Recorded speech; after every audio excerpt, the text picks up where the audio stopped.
negara kita ada ke plan untuk bawa angkasawan semula ke angkasa? Apa plan angkasa negara? Baru-baru ni Perdana Menteri kita baru saja melancarkan Malaysia Space Exploration 2030 di 5 Langkawi. Dalam misi Malaysia Space Exploration 2030 yang dibawakan oleh MOSTI dan juga bersama dengan Agensi Angkasa Malaysia ataupun MAISA, Malaysia Space Agency, antaranya adalah Pelan Strategik Industri Angkasa Negara. Kali ini, negara akan fokus untuk membangunkan ekosistem industri angkasa. Apa maksud industri angkasa negara ni? Space economy ataupun industri angkasa adalah apa sahaja aktiviti yang melibatkan angkasa lepas yang membawa kepada nilai ekonomi. Maksudnya daripada pembinaan, pembuatan, pemantauan, operasi dan apa segala aktiviti perniagaan yang membawa kepada ekonomi dan juga industri angkasa.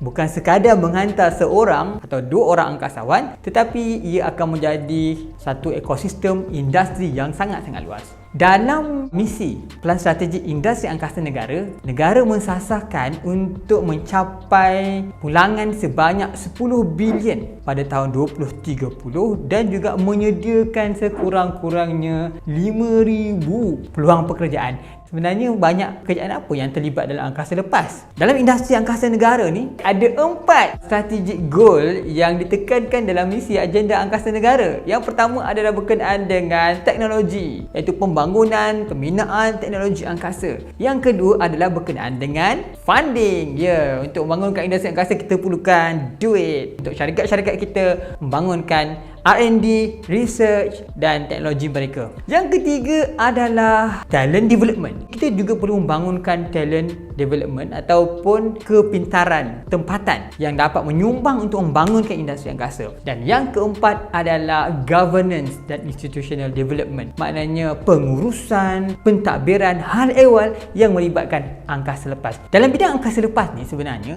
kita boleh lihat industri ini akan melibatkan 3 sektor utama. Yang pertama adalah upstream. Upstream itu adalah segala aktiviti pembinaan kajian yang melibatkan roket, satelit. Yang kedua dalam bidang upstream adalah launching, proses melancarkan. Jadi satu ekosistem untuk melancarkan roket ke angkasa.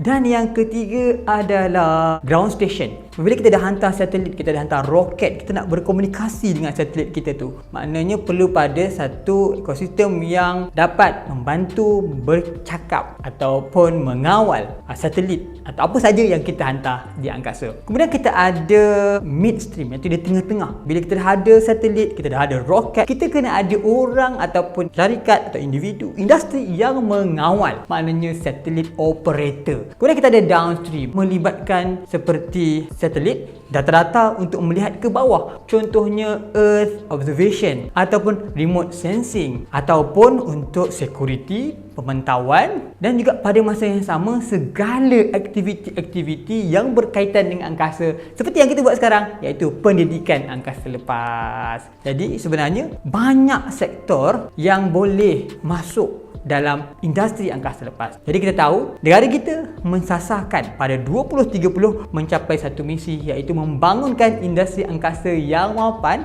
yang boleh berdiri sama tinggi dengan negara-negara di sekeliling kita dan duduk sama rendah dengan semuanya.